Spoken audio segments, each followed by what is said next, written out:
Ở Google I/O 2026 tuần này, có một từ họ nhắc đi nhắc lại đến mức mình đếm không xuể luôn. Agentic. Agentic Search này, Agentic Workflow này, đủ thứ Agentic.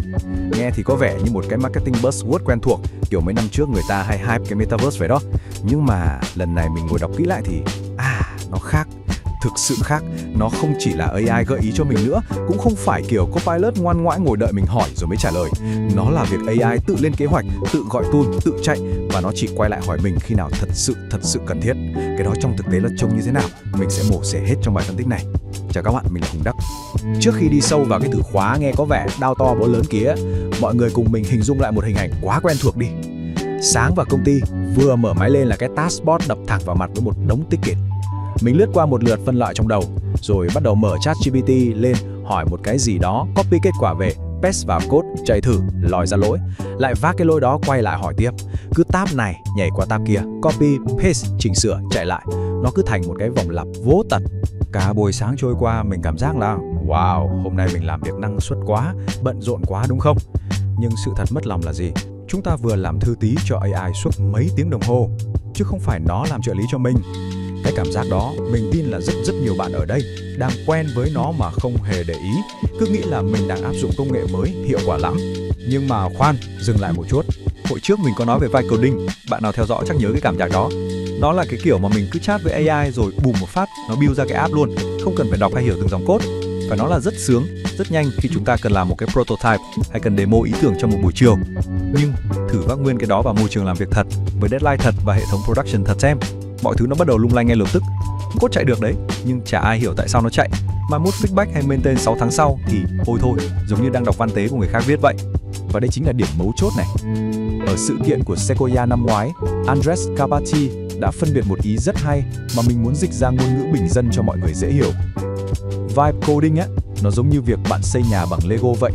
Lắp ráp rất nhanh, rất sướng tay, nhìn đẹp nhưng đụng mạnh một cái là đổ vỡ vụn.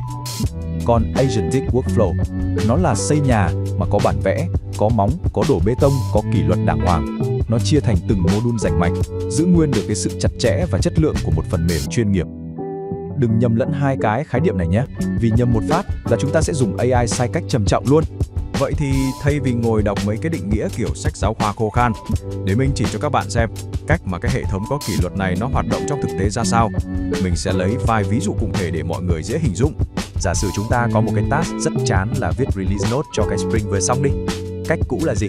Tự đi kéo commit, mở Jira lên dò, nhờ ChatGPT tóm tắt hộ, rồi lại cặm cụi copy sang Confluence. Loài hoài mất cha nó 45 phút chỉ để làm 3 cái việc tay chân, chả dùng tới tí chất xám nào.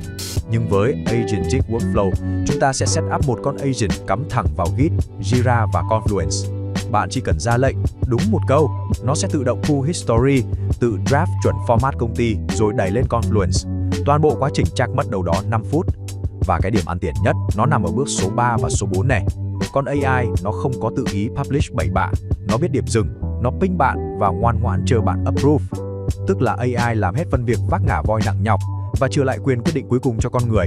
Cái pattern này nó áp dụng được cho rất nhiều việc có tính nhất quán, ví dụ như review code.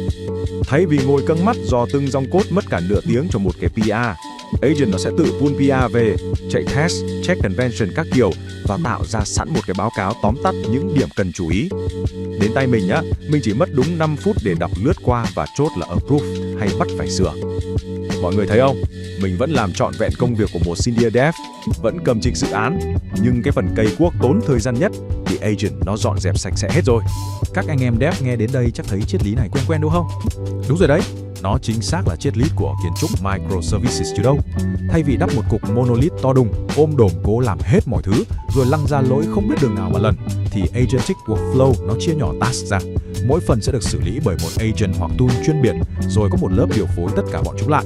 Cách làm này nó rành mạch, dễ debug, dễ kiểm soát và đáng tin cậy hơn gấp vạn lần cái việc bạn cứ vứt một cục prompt to chả bá cho một con AI duy nhất rồi chắp tay cầu trời mong nó làm đúng.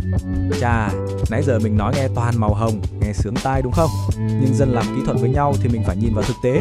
Mình cần nói thẳng một sự thật mà rất nhiều bài báo cứ hay thổi phồng AI hoặc họ cố tình lờ đi. Đó chính là giới hạn hiện tại của công nghệ này. 14%. Mọi người nghe không nhầm đâu. 14%. Đây là độ chính xác của Claude ACI, con AI agent nổi đình nổi đám của nhà Anthropic đấy. trong khi mức benchmark trung bình của con người là hơn 70%. Khá hơn một chút xíu thì chúng ta có OpenAI Operator, nhưng con số tỷ lệ chính xác nó cũng chỉ lẹt đẹt ở mức 30 đến 50%. Tức là sao? Nghĩa là bạn giao cho nó 10 cái task, nó làm đúng cùng lắm là được 5 task. Mang cái này đi demo loài sếp thì sếp vỗ tay rầm rầm đấy. Chứ mà vác vào môi trường production thật thì đố ông nào dám nhắm mắt chấp nhận cái tỷ lệ rủi ro kinh khủng như vậy. Và hậu quả của việc quá tin tưởng, thả cửa cho AI là gì? Mình kể mọi người nghe cái phốt của Amazon năm ngoái. Chuyện là họ mang con AI Coding Assistant nội bộ tên là Q vào xài để tăng tốc độ phát triển. Kết quả thì sao? Tăng tốc đâu chưa thấy, chỉ thấy họ phải đóng băng toàn bộ hệ thống deploy code trong vòng 90 ngày trời để dọn dẹp hậu quả sau một loạt sự cố banh chành. Lý do thật ra không hẳn vì con AI Q nó quá ngu, mà là vì họ không thiết kế đủ những cái trạm kiểm soát để con người vào duyệt, cứ để agent chạy rông tự do trên đồng, và lúc có bug thì chịu chết, không trace được nguồn gốc từ đâu ra để mà fix luôn. Cho nên đó là lý do mà cái chữ workflow, tức là một hệ thống có quy trình, có cấu trúc đàng hoàng, nó lại quan trọng hơn bản thân con agent. Mình tuyệt đối không cược tất tay vào một agent. Mình chia task, kiểm soát từng bước một, và quan trọng nhất, giữ con người ở đúng những trạm kiểm soát cần thiết. Anh em đi làm IT thừa hiểu, không một ai dám xài một cái hệ thống mà mình không nắm quyền sinh sát trong tay cả. Agentic workflow sinh ra là để AI vác nặng, còn mình con người là người cầm trịch. Giờ quay trở lại câu chuyện Google I.O. 2026. Lý do mình lôi chuyện này ra nói nãy giờ không phải là để vẽ ra một cái tương lai xa xôi học thuật viễn tưởng nào đó đâu, mà vì nó đang được ship thẳng vào đồ thật ngay lúc này. Từ Gemini Spark là con agent cá nhân chạy ngầm, cho đến Anti-Gravity là nền tảng build app theo hướng Agent First và Agent X Search, tự động thực hiện research phức tạp, bóc tách dữ liệu từ nhiều nguồn. Người ta đang âm thầm nhét cái logic agentic này vào chính những công cụ chúng ta gõ phím dùng hàng ngày rồi. Mọi người nhìn cái dự đoán này của Gartner này. Đến cuối năm 2026, 40% ứng dụng doanh nghiệp sẽ tích hợp các agent xử lý task chuyên biệt. Trong khi năm 2025, con số này chưa tới 5%. 40% đấy! Nghĩa là trong vòng chưa đầy 2 năm nữa thôi, từ thứ mà bạn chỉ lướt đọc trên mấy cái blog công nghệ, nó sẽ trở thành thứ bắt buộc bạn phải làm việc cùng hàng ngày trong công ty. Khoảng cách giữa những anh em nắm bắt được hệ thống agentic và những người vẫn đang bám víu lấy cái trò copy-paste, nó đang giãn ra cực kỳ nhanh đến mức chóng mặt.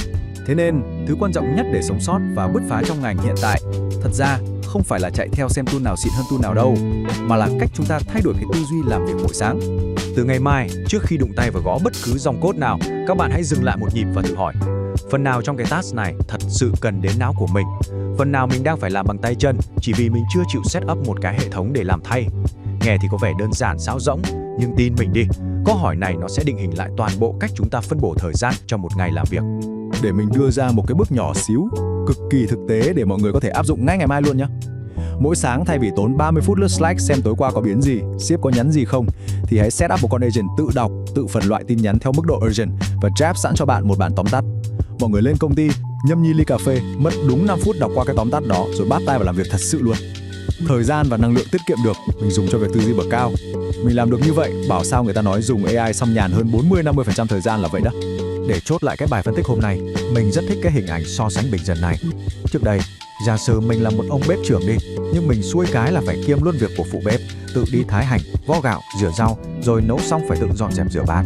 Cực vô cùng. Nhưng với Agentic Workflow, mình vẫn là bếp trưởng. Có điều mình giao mấy cái việc lặt vặt trên tay đó đi, còn mình chỉ tập trung vào việc nêm nếm, kiểm soát để món ăn cuối cùng bưng ra nó đúng ý đồ. Vai trò của dev không hề bị mất đi vì AI, ngược lại nó được nâng tầm. Từ một người thợ gõ code, mình trở thành một người thiết kế kiến trúc hệ thống, biết đặt constraint đúng chỗ và biết review output một cách cực kỳ khắt khe. Rõ ràng, AI đang thực sự chuyển mình từ một cái công cụ hỗ trợ đơn thuần thành một đối tác thực thi có tay chân đàng hoàng. Ai hiểu hệ thống, ai hiểu kiến trúc, người đó sẽ nằm trong tay cái lợi thế lớn nhất. Vậy nên, các bạn hãy tự suy nghĩ, mình đang dùng AI theo kiểu nào trong công việc hàng ngày? Vẫn đang copy-paste thuần túy hay là đã thử set up cái gì theo hướng agentic hơn chưa? Comment xuống dưới cho mình biết với nhé. Mình tò mò thật sự đấy, không phải hỏi cho có tương tác đâu. Nếu thấy nội dung này có ích thì tiếc gì một like và một subscribe cho mình đúng không? Thôi hẹn mọi người ở chủ đề sau nha. Bye bye!